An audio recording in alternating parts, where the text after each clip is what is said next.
Hello student, welcome to DSC HI channel. Hope आप सभी स्वस्थ होंगे, खुश होंगे।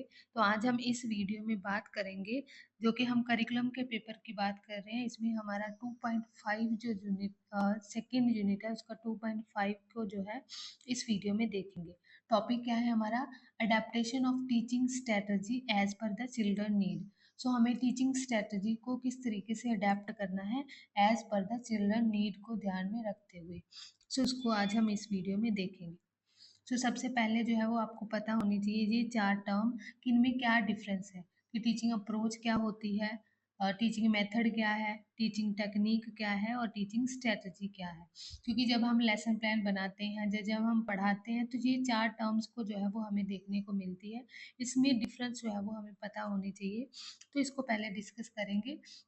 जैसे हमारे पास टीचिंग अप्रोच है, तो इसमें क्या हो जाता है कि टीचिंग अप्रोच में हमारे पास जो है वो एक सेट ऑफ बिलीव्स होते हैं, जब प्रिंसिपल्स हैं, जिनको हम जो है वो क्लासरूम में हम जाने से पहले जो है वो, जैसे हमने थ्योरीज पढ़ी हुई है, प्याजे थ्योरी पढ़ी है, वाइकॉस्की थ्योरी पढ़ी है, जब स्किनर की थ्योरी पढ़ी है, तो वो क्या है कि हमने एक प्रिंसिपल्स उनके देखे हुए हैं कि किस तरीके से लर्निंग होती है। तो वो क्या है, वो हमारी ब्रॉडर टर्म होती है, जो कि अप्रोच के अंतर्गत आती है। फिर जो है वो हमारा टीचिंग मेथड क्या है, ये एक सिस्टेमेटिक तरीके से किसी चीज़ को लॉजिकली हम जब अरेंज करते हैं, कि जैसे आप कोई भी मेथड आप यूज़ कर रहे हो, मेथड हमने देखे अलग अलग, जो है वो डेमोस्ट्रेशन मेथड है, ह्यूरिस्टिक मेथड होता है, फिर डायरेक्ट मेथड है, स्ट्रक्चरल मेथड होता है, तो नेचुरल मेथड। तो जो सभी मेथड्स हमने देखे, उसको किस तरीके से हमने अरेंज करना है बच्चों को करवाने के लिए, उसको क्या कहते हैं? टीचिंग मेथड कहते हैं। नेक्स्ट क्या है? टेक्निक। सो टेक्निक क्या होती है, जिसमें कि हम क्लासरूम में जब पढ़ा रहे होते हैं, उसके दौरान जिनको फॉलो किया जाता है, उसको कहते हैं टेक्निक। जैसे कि अलग अलग तरीके से टेक्निक टीचर जो है वो यूज़ करता है। टीचर की अपनी जो है वो टेक्निक होती है किसी चीज़ को पढ़ाने की, किसी कंटेंट को डिलीवर करने की, तो वो किसके अंतर्गत आ जाएगी? टेक्निक के। नेक्स्ट है टीचिंग स्ट्रेटजी। टीचिंग स्ट्रेटजी क्या है, कि जिस चीज़ को हम किसी प्रॉब्लम को सोल्यूशन करने के लिए जब हम कोई स्ट्रेटजी यूज़ करते हैं, जैसे कि कोई स्पेसिफिक कोई प्रॉब्लम आ गई, कोई भी कॉमन प्रॉब्लम, स्पेसिफिक प्रॉब्लम, तो उसको जब हम सुलझाने की कोशिश करते हैं, तो वो सभी जो है वो अपनी अपनी स्ट्रेटजी का यूज़ करते हैं। तो वो क्या है कि हमारी स्ट्रेटजी हो जाती है। सभी चीज़ों को जो है वो क्लासरूम में जब टीचर करवा रहे हैं सभी कंटेंट को लेकर, तो उन सभी की स्ट्रेटजी जो है वो अलग अलग होगी। टीचर के अकॉर्डिंग भी अलग हो सकती है, और जो हमारा कंटेंट है उसके अकॉर्डिंग भी, कि अगर बच्चे को रीडिंग में प्रॉब्लम है तो किस तरीके की स्ट्रेटजी टीचर यूज़ करेगा, अगर राइटिंग में है तो किस तरीके की स्ट्रेटजी टीचर जो है वो यूज़ कर सकते हैं। उन चीज़ों को क्या करना है, आपने अडेप्ट करना है as per the children need. तो ये आपको जो है वो चारों कॉन्सेप्ट क्लियर होने चाहिए। अप्रोच क्या होती है, मेथड क्या है, टेक्निक क्या है और स्ट्रेटजी क्या है। नेक्स्ट हम जो है वो हमारी इंट्रोडक्शन की, हमें किस तरीके से टीचिंग स्ट्रेटजी को क्या करना है, अडेप्ट करना है। सो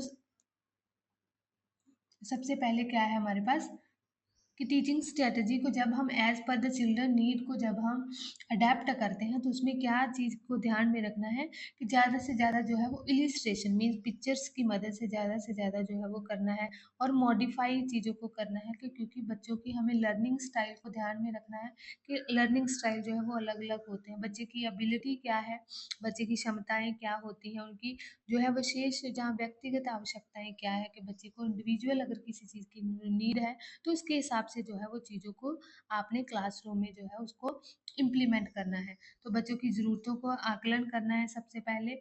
फिर जो है वो आपने विभेदित निर्देशन जो है वो नीति अपनानी है, मीन्स ये होती है डिफरेंशिएटेड इंस्ट्रक्शन हम यूज़ करते हैं। फिर जो है वो दृश्य सहायता, मीन्स आप विजुअल चीज़ें करवाएंगे, और जो है वो फ्लेक्सिबल जो है वो आप ग्रुपिंग कर सकते हो, कोलैबोरेशन कर सकते हो। तो ये सभी चीज़ें आपने जो है वो अपनी स्ट्रैटेजी को अडेप्ट करते टाइम जो है वो अपनानी है, ताकि बच्चों तक वो जो कंटेंट है वो पहुंच सके। नेक्स्ट हम पहले देखेंगे इंडिविजुअल डिफरेंसेस। जैसे कि जो हमारा यूडीएल है, यूनिवर्सल डिज़ाइन फॉर लर्निंग, में भी ये बात कही गई है कि बच्चों की जो है वो अलग अलग टाइप के जो है वो लर्नर होते हैं। So different type of learning style बोल सकते हो, या डिफरेंट टाइप ऑफ लर्नर बोल सकते हो, कि मीन्स विजुअल, जिसको वार्क भी बोला जाता है, कभी बार वार्क की फुल फॉर्म भी आपसे पूछ ली जाती है। तो वार्क क्या है, कि विजुअल टाइप ऑफ लर्नर या visual learning style. Auditory type of learner या ऑडिटरी लर्निंग स्टाइल, कि कोई बच्चा हो, लर्नर मीन्स हम विद्यार्थी को मानते हैं कि जो सीख रहे हैं। फिर आर से रीडिंग या राइटिंग दोनों तरीके से जो है वो बच्चा जो है वो खुद करके या रीड करके या राइट करके जो है वो सीखता है, वो रीड एंड राइट लर्नर होता है। और काइनेस्थेटिक जो कि खुद को जो है वो उस चीज़ों को करके सीखता है, अपने हाथों से जो है वो एक्सपीरियंस करके सीखता है, उसको क्या बोलते हैं, काइनेस्थेटिक लर्निंग द लर्नर बोलते हैं।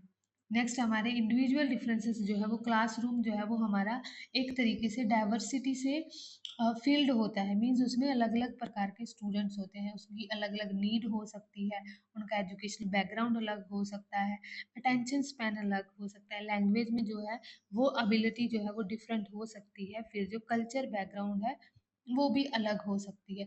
इसके अलावा बच्चों में जो है वो लर्निंग के पॉइंट ऑफ व्यू से कि बच्चे को हो सकता है किसी का लर्निंग जो है वो स्टाइल अलग हो, जैसे कि जिसका इस बच्चे का हो सकता है विजुअल टाइप ऑफ लर्नर हो, इसका हो सकता है कि ये रीड एंड राइट करके सीखता हो, इसका हो सकता है कि ये काइनेस्थेटिक करके सीखता हो।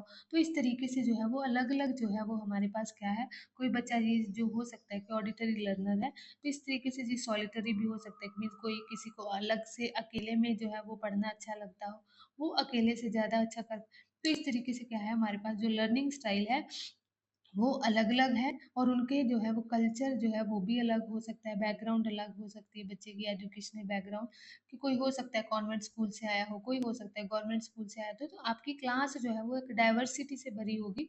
आपको जो है वो टीचर के नाते किस तरीके से आप स्ट्रैटेजी, टेक्निक, मेथड, अप्रोच अपनाते हो, ताकि जो आपने कंटेंट बनाया है, जो आपने ऑब्जेक्टिव सेट किए हैं, उस तक बच्चे जो है वो पहुँच पाएँ। नेक्स्ट हमारे पास इंडिविजुअल डिफरेंस हमने देखे कि जैसे लर्निंग स्टाइल अलग अलग है, बच्चे की स्पेशल जो है वो आवश्यकता है, और सांस्कृतिक और भाषाई अंतर होता है, और क्या है, इमोशनल फैक्टर जो है वो भी बच्चों के अलग अलग होते हैं। कोई जो है वो हो सकता है कि बहुत ज़्यादा जो है किसी चीज़ को लेकर जो है वो मोटिवेट खुद से हो चीज़ों को करने के लिए, आत्मविश्वास बच्चों की कॉन्फिडेंस जो है वो हो। तो इस तरीके से जो है आपने उसको क्या करना है, यूज़ करना है अपनी टेक्निक के थ्रू, अपनी स्ट्रैटेजी के थ्रू बच्चे को लर्निंग में एंगेज करने के लिए। नेक्स्ट हमारे पास क्या है कि strategy for adapting teaching method. So teaching method जब हम अडेप्ट करते हैं तो उसमें डिफरेंशिएटेड इंस्ट्रक्शन की जो है वो बात आती है। तो डिफरेंशिएटेड इंस्ट्रक्शन क्या है कि जब हम किसी चीज़ को करवा रहे हैं, अडेप्ट लेसन को जो है वो अडेप्ट करना है, ताकि बच्चों की जो नीड है उसको फुलफिल किया जा सके। So involve the using the variety of teaching method. तो इसके लिए हम अलग अलग मेथड का प्रयोग करते हैं, और स्ट्रेटजी की मदद से बच्चों को जो है वो सक्सेस तक जो है वो पहुँचाते हैं। और जो इंस्ट्रक्शन है, you can differentiate instruction across the main area. So differentiated instruction से ही हमारे पास ये जो है वो 4 एरियाज़ आते हैं, content, process, product and environment. So ये क्या होते हैं, कंटेंट, प्रोसेस एंड प्रोडक्ट। इसमें क्या है कि जो हमने कंटेंट क्लास में पढ़ाना है वो हमें पता होनी चाहिए कि क्या चीज़ है, और उसके बाद में उस कंटेंट को हमें अडेप्ट करना है। जैसे हमने देखा कि हमें उसको सिंप्लीफाई करने की, मीन्स बहुत ज़्यादा कठिन है या बहुत ज़्यादा बड़ा है, बहुत जो है वो लैंग्वेज जो है बहुत ज़्यादा हार्ड यूज़ की गई है, तो उसके लिए हमने क्या करना है, सिंपल जो है वो लैंग्वेज का जो है वो यूज़ करना है, ताकि बच्चे को जो है वो डिफ़िकल्टी ना आए। उसको ज़्यादा से ज़्यादा आपने क्या करना है, सिंपल करने की कोशिश करनी है। बट ये भी ध्यान में रखना है कि जो हमारी क्लास में एक प्रतिभाशाली जहाँ जो है वो गिफ्टेड स्टूडेंट है, उनको भी ध्यान में रखते हुए, कि यही नहीं है कि हमने सिर्फ जो है जो क्लास में नहीं कर पा रहे उन पर ही फोकस देना, हमें सभी बच्चों को जो है वो मीट करना है, सभी बच्चों के साथ जो है वो उनकी नीड को ध्यान में रखना है, कि जो प्रतिभाशाली बच्चा है उसकी भी जो नीड है, मीन्स उनकी नीड क्या है, जो प्रतिभाशाली बच्चा है उसकी नीड क्या है, कि वो बच्चा जो है उसको हाई लेवल का कंटेंट, मीन्स उसको जो है वो अपने लेवल की जो है वो चीज़ चाहिए, तो उसको भी अपने लेवल की चीज़ जो है वो क्लास में मिलनी चाहिए, उसके लेवल का कंटेंट जो है वो उसको मिलना चाहिए, ताकि वो भी क्लास में जो है वो अपनी नीड को फुलफिल कर सके। इस तरीके से आपने कंटेंट को जो है वो बनाना होता है। फिर प्रोसीजर, जो हमारा प्रोसेस क्या आता है कि हम जो है वो टेक्निक का यूज़ करते हैं, मेथड्स का यूज़ करते हैं, हैंड ऑन एक्टिविटी करवाते हैं। तो जिस तरीके से हम कंटेंट जो प्रोसेस है कि हम जो अपना लेसन बनाया हुआ है उसको किस तरीके से डिलीवर करते हैं इंटरेक्शन के साथ, बच्चों के साथ, या लेक्चर मेथड हो सकता है, डेमोन्स्ट्रेशन मेथड, और अलग अलग टेक्निक का आप यूज़ कर सकते हो। तो वो क्या है, हमारे प्रोसेस के अंतर्गत। नेक्स्ट हमारा प्रोडक्ट किस तरीके से हम लेंगे, कि बच्चों को जब स्टूडेंट्स को आपने करवा दिया, उसके बाद में बच्चों के से आप पूछते हो कि जो आप बच्चों को आपने पढ़ाया है, क्या बच्चा वो उसको फीडबैक दे पा रहा है, उसके रिस्पॉन्सेज कर पा रहा है, उसको अपनी अलग सिचुएशन में जो है वो इम्प्लीमेंट कर पा रहा है, सेम टॉपिक को, सेम कंटेंट को, किस तरीके से बच्चा जो है वो पढ़ी हुई चीज़ को जो है वो आगे इम्प्लीमेंट करता है, उसको जो है वो प्रोडक्ट के थ्रू जो है वो टीचर देखता है। नेक्स्ट क्या है, इन्वायरमेंट। सो इन्वायरमेंट जो है वो बहुत ज़रूरी होता है हमारी लर्निंग को इन्हेंस करने के लिए, क्योंकि जब बच्चे का इन्वायरमेंट जो है वो एक कोलैबोरेशन के साथ होगा, ग्रुपिंग आपने करवाई हुई है, एक लर्निंग का माहौल जो है वो आपने बच्चों को दिया हुआ है, तो बच्चे जो है वो और ज़्यादा अच्छे से जो है वो सीखते हैं। तो इस तरीके के इन्वायरमेंट जो है वो उसको भी आपने क्या करना है, अडेप्ट करना है। नेक्स्ट क्या है, मल्टी सेंसरी जो है वो टेक्निक का जो है वो अप्रोच को अपनाना है। जैसे विजुअल एड, आप जो विजुअल लर्नर होंगे वो जो है विजुअल एड को देखकर, जैसे चार्ट, डायग्राम, वीडियो हो गया, इन्फोग्राफी, उसको देखकर जो है वो समझ आएंगे। ऑडिटरी जो मेथड है, जो कि ऑडिटरी लर्नर होंगे, जिसके लिए आप रीड अलाउड करवा सकते हो, डिस्कशन करवा सकते हो, रिकॉर्डर दे सकते हो। फिर जो काइंस्टैटिक होंगे उनके लिए आप रोल प्ले, मीन्स उनको हैंड ऑन एक्सपीरियंस देना है, तो role play, experiment, hand on project जो है वो आप उनको दे सकते हो। तो जो है मल्टी सेंसरी टेक्निक का आपने अप्रोच जो है वो आपने यूज़ करनी है। नेक्स्ट क्या है, use of assistive technology. So assistive technology जो है वो हम जो क्लास में, अगर आपकी क्लास में वीआई स्टूडेंट है तो वीआई स्टूडेंट्स के लिए आप ब्रेल मटेरियल जो है, स्क्रीन रीडर ले सकते हो, ऑडियो बुक्स ले सकते हो। अगर एचआई स्टूडेंट है तो एचआई के लिए साइन लैंग्वेज हो सकता है, कैप्शनिंग आप दे सकते हो, रिटन इंस्ट्रक्शन दे सकते हो। और अगर आपकी क्लास में डिसलेक्सिया है, मीन्स लर्निंग डिसेबिलिटी के साथ रिलेटेड है, तो उसके लिए अलग अलग टेक्निक है, रीडिंग के लिए अलग है, राइटिंग के लिए अलग है, जो है वो लिसनिंग वाले स्टूडेंट्स के लिए अलग टेक्निक है कि उनके लिए आप क्या क्या कर सकते हो। अगर डिसलेक्सिया वाला बच्चा है तो उसके लिए आप क्या करोगे, स्पीच, एक सॉफ्टवेयर होता है text to speech, speech to text, इस तरीके की जो है वो आप टेक्नोलॉजी का यूज़ कर सकते हो ताकि बच्चों की लर्निंग को इन्हेंस किया जा सके। नेक्स्ट है step folding, step by step. So step folding में क्या होता है, ये स्टेप फोल्डिंग टर्म जो है क्या करती है कि जैसे कोई टेम्परेरी सपोर्ट देती है, ये ब्रूनर के द्वारा जो है वो फर्स्ट टाइम दी गई थी और वाइगॉस्की ने इसको यूज़ किया था। सो बच्चों को, जो बच्चे एक्चुअल कर सकते हैं उसके साथ अगर कोई इसको थोड़ी सी सपोर्ट दे दी जाए तो वो बच्चा और अच्छा कर सकता है, उसी को स्टेप फोल्डिंग कहते हैं। मीन्स एक एक प्रकार की टेम्परेरी सपोर्ट होती है। जब बच्चा सीख जाता है उसी चीज़ को करने की, उसके बाद में सपोर्ट जो है वो क्या कर दी जाती है, कम कर दी जाती है। सो स्टेप फोल्डिंग कैसे देनी है कि हमें जो टास्क है उसको ब्रेक कर देना है स्मॉल स्मॉल जो है वो स्टेप्स के अंतर्गत, ताकि बच्चा जो है वो सीख पाए। नेक्स्ट हमने क्या करना है, एग्जाम्पल और मॉडल के थ्रू जो है वो बच्चों को स्टेप फोल्ड करना है, डेमोस्ट्रेट करवाना है, प्रॉब्लम को सॉल्व करवाना है, ताकि बच्चा इंडिपेंडेंटली धीरे धीरे करके क्या करे, सीख सके। गाइडेड प्रैक्टिस, तो गाइडेड प्रैक्टिस क्या है, ग्रेजुअली आपने जो है वो क्या करनी है, स्पोर्ट को रिड्यूस कर देना है जब बच्चा धीरे धीरे खुद से जो है वो कॉन्फिडेंट क्या करेगा, गेन करने लगेगा। नेक्स्ट हमारे पास क्या है, encouraging the peer sport. So peer sport को इनकरेज करना है कि कोलैबोरेशन के साथ जो है वो बच्चा सीखे। आप पेयर बना सकते हो, पीयर ट्यूटरिंग करवा सकते हो। पीयर ट्यूटरिंग क्या कि मीन्स क्लास में ही बच्चों को जो है वो एक दूसरे के साथ, जो अच्छा कर रहा है उसको एक दूसरे के साथ बिठाकर क्या है, सिखा सकते हो। तो उससे क्या होगा कि बच्चे जो है वो आपस में फ्रेंड्स के साथ ज़्यादा फेमिलियर होते हैं, तो उनसे जो है वो अच्छे तरीके से अपने क्वेश्चन पूछ सकते हैं, आंसर कर सकते हैं, कॉन्फिडेंटली जो है वो चीज़ों को सॉल्व कर सकते हैं। फिर आपको पर्सनलाइज लर्निंग प्लान, अगर आईईपी की भी ज़रूरत पड़ती है, इंडिविजुअलाइज एजुकेशनल प्लान की भी, तो वहाँ भी आप जो है वो यूज़ कर सकते हैं। इसको कभी बार पर्सनलाइज लर्निंग प्लान भी बोला जाता है। नेक्स्ट है असेसिंग एंड एडजस्टिंग स्ट्रेटजी। सो आपने जो है वो स्ट्रेटजी अलग अलग रेगुलर असेसमेंट करनी है। मीन्स सीसी की फुल फॉर्म क्या है, कंटिन्यू कॉम्प्रिहेंसिव एवेल्यूएशन करना है। आप क्विज करवा सकते हो, ऑब्जर्वेशन कर सकते हो, आप शॉर्ट आंसर करवा सकते हो, एमसीक्यू करवा सकते हो, आप रोल प्ले करवा सकते हो। मीन्स बहुत सारी जो है वो एक्टिविटी, आप असाइनमेंट दे सकते हो, प्रोजेक्ट दे सकते हो। तो वो सभी जो है वो सीसीए के अंतर्गत, या फॉर्मेटिव असेसमेंट जो है वो आप रेगुलर जो है वो करते रह सकते हैं, ताकि बच्चों की आपको अफेक्टिव जो फीडबैक है मिलती रहे कि बच्चा कितना सीख रहा है, क्या उसको दिक्कत आ रही है, वो सभी चीज़ों के लिए हमें कंटिन्यू जो है वो असेसमेंट करते रहना है। कि स्टूडेंट फीडबैक, तो बच्चों से भी आपने फीडबैक लेना है कि बच्चों को किस तरीके से ज़्यादा सीखते हैं वो। तो उससे आपको जो है वो अपनी पता चलेगा कि किस तरीके से बच्चों को ज़्यादा इंटरेस्ट लेते हैं, किस तरीके से बच्चे ज़्यादा सीखते हैं, तो स्टूडेंट फीडबैक भी बहुत ज़रूरी है। फिर टीचर रिफ्लेक्शन क्या है कि adjusting the method based on the classroom outcomes. तो हमें जो क्लासरूम में आउटकम आ रहे हैं, जो चैलेंजेस आ रहे हैं, टीचर जो है वो अपनी टीचिंग को रिफ्लेक्ट बैक करता है कि यस, मुझे किस तरीके से चीज़ें चाहिए और किस तरीके से हो रही है, क्या सही हो रही है, नहीं हो रही है। तो टीचर अपनी टीचिंग पर जब क्या करते हैं, रिफ्लेक्ट करते हैं, तो उनसे जो है वो और ज़्यादा अच्छे से बच्चे को जो है वो सिखा पाते हैं। नेक्स्ट जो है, अगर हमने देखा कि किस तरीके से हमें ये जो है वो स्ट्रैटेजी हमने यूज़ करनी है। अब क्लास में अगर मान लो कि आपकी if the student has a difficulty learning by the listening, तो लिसनिंग के द्वारा अगर बच्चा, जैसे क्लास में कोई टीचर पढ़ा रहा है तो वो उस चीज़ को लिसन कर रहा है बट उसको समझ नहीं आ रहा, उसमें डिफ़िकल्टी हो रही है, मीन्स ये बच्चा जो है वो ऑडिटरी लर्नर नहीं है, ये हो सकता है विजुअल लर्नर हो।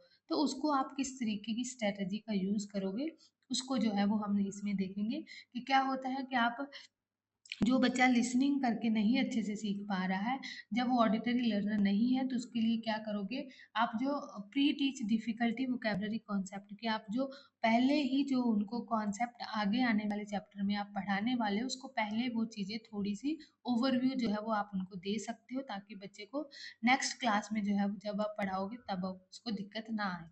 फिर आप क्या कर सकते हो, वर्कशीट बच्चे को दे सकते हो। फिर जो है वो लेक्चर की आउटलाइन के कल हम क्या पढ़ेंगे उसके बारे में थोड़ा-सा जो है उसको आप बता सकते हो। नेक्स्ट जो है वो ड्यूरिंग द लेसन आप क्या करोगे, आप विजुअल एड, मीन्स आप विजुअल ज़्यादा दिखाओगे, फ्लैश कार्ड की मदद से आप जो है वो ज़्यादा चीज़ों को दिखाएँगे। नेक्स्ट जो है वो एक्सप्लेनेशन जो है वो स्मॉल-स्मॉल स्टेप्स में देंगे, ताकि बच्चा जो है वो उस चीज़ों को प्रोसेस कर पाए। फिर उसके बाद में टाइम जो है उसको भी आपने देना है, ताकि बच्चा जो है चीज़ों को उस जो बच्चा सुन रहा है उसको प्रोसेस करने में अगर टाइम लग रहा है, मीन्स लिसनिंग में अगर वो डिफ़िकल्टी हो रही है, तो उसको प्रोसेस करने के लिए एक सफिशिएंट टाइम भी जो है वो देना चाहिए जब टीचर पढ़ा रहा है, तो बच्चे को जो है वो अपनी जो चीज़ें सुन रहा है उसको प्रोसेस कर पाए और उसको समझ पाए। तो ये जो जिस बच्चे को लर्निंग में लिसनिंग करते समय जो है वो डिफ़िकल्टी आती है, उसके लिए आप ये स्ट्रैटेजी का यूज़ कर सकते हैं।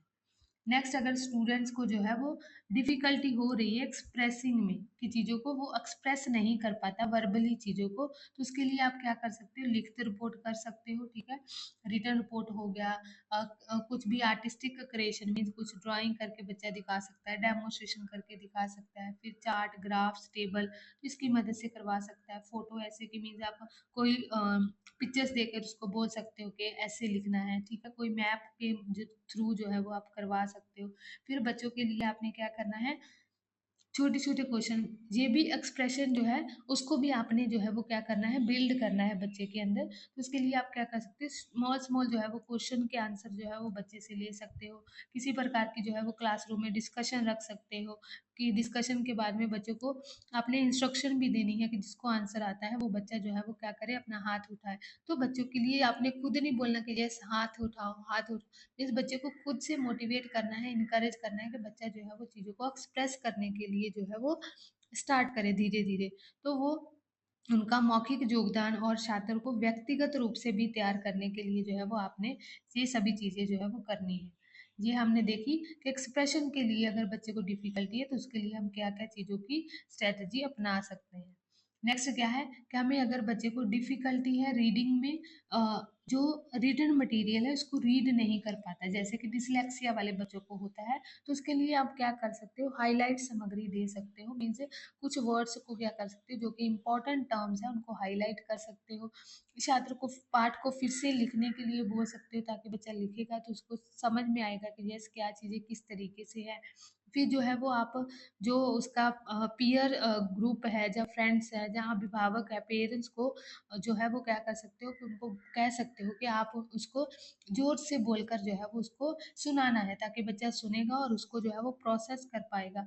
फिर आवश्यकता पढ़ने जो है बच्चे को पढ़ने का टाइम भी जो है वो आपने सफिशिएंट देना है, और जो है कंटेंट की मात्रा जो है वो क्या करनी है, आपने थोड़ी कम रखनी है। कि जितना बच्चा कर पाता है उतना ही आपने जो है वो कंटेंट देना है। नेक्स्ट क्या है, अन्य माध्यम जो है वो आप यूज़ कर सकते हो, मीन्स आप जो है उनको ऑडिटरी जो है वो चीज़ों को ज़्यादा सुना सकते हो। नेक्स्ट उसके लिए अतिरिक्त समय आपने देना है, फिर उसको प्रेरित करना है, ठीक है। नई सामग्री की मात्रा जो है, मीन्स जो न्यू कॉन्सेप्ट है उसको कम से कम यूज़ करने की कोशिश करनी है, मीन्स धीरे-धीरे करके करवाने हैं। एकदम से आपने पूरे जो है वो न्यू कॉन्सेप्ट नहीं करवाने हैं, क्योंकि बच्चे को रीडिंग के रिलेटेड जो है वो प्रॉब्लम है।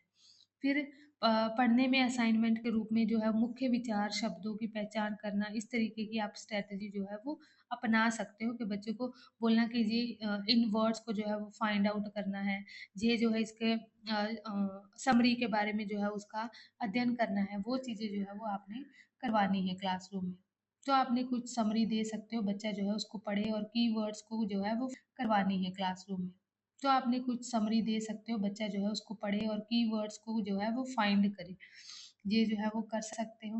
नेक्स्ट, अगर बच्चे को डिफ़िकल्टी है इन राइटिंग में, कि बच्चा जो है वो राइट नहीं कर पाता है, तो उसके लिए आपने क्या करना है कि कम से कम लिखने वाला जो है वो काम देना है। मीन्स आप जो है वो एमसीक्यूज़ दे सकते हो बच्चे को, ठीक है। प्रोग्राम मटेरियल मीन्स आप जो है बच्चे को टाइप करने वाला काम दे सकते हो, अगर लिख नहीं पा रहा तो। फॉल्स दे सकते हो, मैचिंग दे सकते हो आप।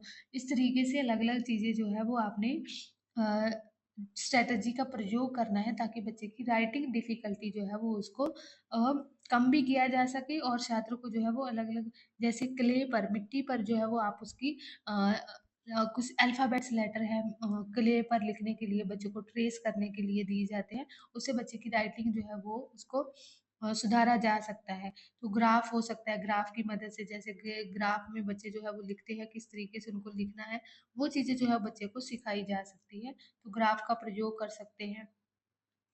नेक्स्ट है हमारे पास कंक्लूजन। सो कंक्लूजन हमने देखा कि क्या चीज़ें जो है वो करवाई जाती है। टीचिंग जो है वो हमने अडेप्टिव टीचिंग स्ट्रेटजी क्यों करते हैं, ताकि जो बच्चे डाइवर्स लर्नर है उनकी नीड्स को क्या किया जाए, फुलफिल किया जाए, उनको एक्सपीरियंस को जो है वो इन्हेंस किया जाए, और इंक्लूसिविटी को जो है वो इम्प्रूव किया जाए, प्रमोट किया जाए। जो क्या है कि चाइल्ड की डाइवर्स नीड को इन्हेंस करना है, लर्निंग एक्सपीरियंस जो है वो प्रोवाइड करने हैं, प्रमोट करना है इंक्लूसिव को, एंड इंश्योर करना है कि एवरी चाइल्ड जो है वो रीच कर सके अपनी फुल पोटेंशियल को, कि बच्चे जो है वो अपनी पोटेंशियल लेवल तक पहुंच सके, जहाँ तक उनकी क्षमता है।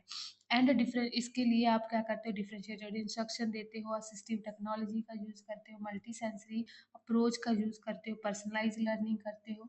फिर क्या करते हो, इन्वायरमेंट को जो है वो क्रिएट करते हो, ताकि सभी बच्चे जो है उसको अचीव कर सके। फिर हमने देखा लर्निंग के लिए, राइटिंग के लिए अलग अलग स्ट्रेटजी यूज़ करते हैं, रीडिंग में डिफ़िकल्टी उसके लिए अलग करते हैं, किसी बच्चे को लिसनिंग के रिलेटेड डिफ़िकल्टी है तो उसके लिए अलग अलग स्ट्रेटजी अपनाते हैं। तो ये जो है वो आज की वीडियो थी, जिसमें कि हमने पूरे स्ट्रेटजी को किस तरीके से अडेप्ट करते हैं उसके बारे में देखा। So thank you so much, ये थी आज का टॉपिक। होप आपको जो है वो समझ में आया होगा। अगर कोई भी डाउट रह जाता है तो आप नीचे कमेंट कर सकते हो। Thank you so much.